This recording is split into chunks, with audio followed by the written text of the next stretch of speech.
مجھے ghost hunting کا بہت شوق ہے اور میں میرے ساتھیوں کے ساتھ مختلف جگہوں پر جا کر وہاں کے راز معلوم کرتا ہوں کہ آیا وہاں جنات ہیں یا فقط قصے، کہانیاں اور افواہیں ہیں۔ اسی طرح ایک واقعہ جو میں کبھی بھول نہیں سکتا، جس نے مجھے کافی ڈسٹرب بھی کر دیا، یہاں تک کہ میں یہ کام چھوڑنے پر مجبور ہو گیا۔ ایک دن مجھے میرے ایک دوست نے بتایا کہ اس کے گھر میں جنات کا بسیرا ہے اور اس کا گھر ہانٹڈ ہے۔ تو میں ایز یوزول اس طرح کے موقع ڈھونڈ رہا ہوتا ہوں، تو اپنے ساتھیوں کے ساتھ رات میں اس کے گھر پہنچ گیا۔ سب سے پہلے ہم ماسٹر بیڈ روم میں گئے، جہاں میرے دوست کے گرینڈ پیرنٹس کی ڈیتھ ہوئی تھی۔ وہاں ہم نے EVP سیشن کیا۔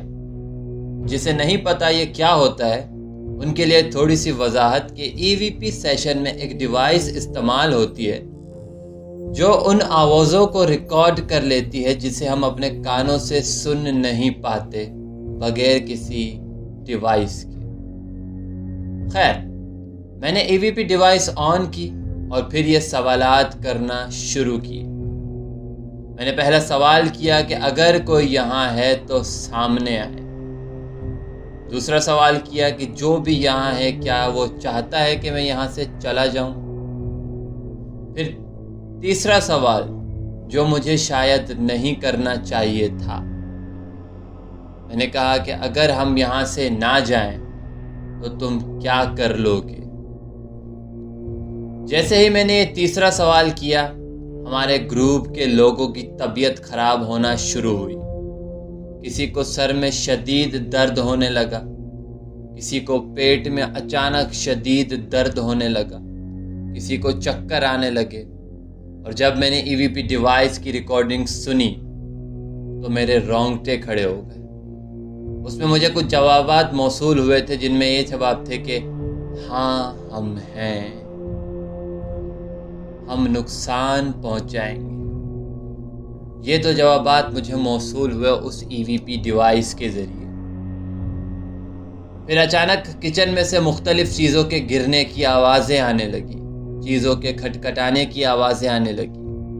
ہم فوراً کچن میں گئے تو کچن میں اچانک اتنی گرمی ہوئی جیسے گرمیوں کا موسم ہو، لیکن اس ٹائم منتھ جنوری کا تھا اور ٹھنڈا موسم تھا۔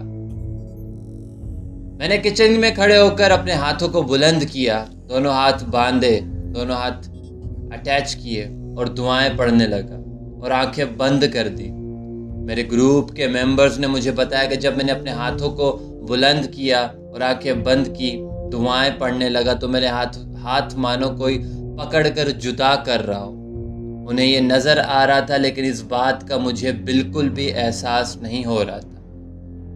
تھوڑی دیر بعد میں نے آنکھیں کھولی تو مجھے سب دھندلا دکھائی دینے لگا، اور میرے گروپ کے ممبرز نے بتایا کہ بیسمنٹ سے اوپر کی طرف جو سیڑھیاں ہیں اس پر کوئی چڑھ کر آ رہا ہے، اور سیڑھیوں کے فٹ سٹیپس کی آوازیں باقاعدہ سنائی دے رہی تھی۔ میں بیسمنٹ کے گیٹ پر کھڑا ہو گیا اور میں نے دیکھا کہ ایک سایہ اوپر کی جانب آ رہا ہے۔ تو میں نے نہ جانے کیوں لیکن یہ کہا کہ جو کرنا ہے کر لو، میں نہیں ڈرتا۔ اور پھر ایک دم مجھے ہوش آیا اور میں زمین پر پڑا ہوا تھا۔ میرے گروپ کے ممبرز نے مجھے بتایا کہ میں تقریباً 5 منٹ سے بے ہوش پڑا تھا اور وہ مجھے جگانے کی لگاتار کوشش کر رہے تھے۔ ہم فوراً اس گھر سے بھاگ نکلے اور میرے ممبرز نے مجھے بتایا کہ میرے پاس سے جلنے کی بو آ رہی ہے۔ میں نے اگنور کیا اور میں جیسے ہی گھر پہنچا، وہاں میں نے جب کپڑے چینج کیے تو دیکھا کہ میرے ٹخنے پر ایک ہاتھ کا نشان ہے، اور جہاں تک وہ نشان تھا وہاں تک میرا ٹخنا جل چکا تھا، جیسے ایک آگ بھرا ہاتھ میرے ٹخنے کو پکڑ لیا ہو۔ خیر، مجھے بہت درد اور جلن ہو رہی تھی، تو میں فوراً چرچ پہنچا اور وہاں کے پریسٹ کو سب بتایا۔ پریسٹ نے میرے اس زخم کو ہولی واٹر سے صاف کیا اور کچھ دعائیں پڑھنے کو بھی دی۔ کچھ ٹائم بعد میرے ممبر سے کانٹیکٹ ہوا تو اس نے مجھے بتایا کہ اسے ایک ممبر نے مجھے بتایا کہ اسے سپنے میں اکثر ایک شخص آتا ہے جو ایک بلیک سوٹ میں ہوتا ہے، جو اسے مارنے کی دھمکیاں دیتا ہے اور غائب ہو جاتا ہے۔ خیر، اس دن کے بعد میں کافی عرصے تک اس کام سے دور رہا، اور پھر کبھی انویسٹیگیشن کرتے ہوئے یہ تیسرا سوال میں نے کہیں نہیں کیا، جو شاید اس سب کا سبب بنا تھا۔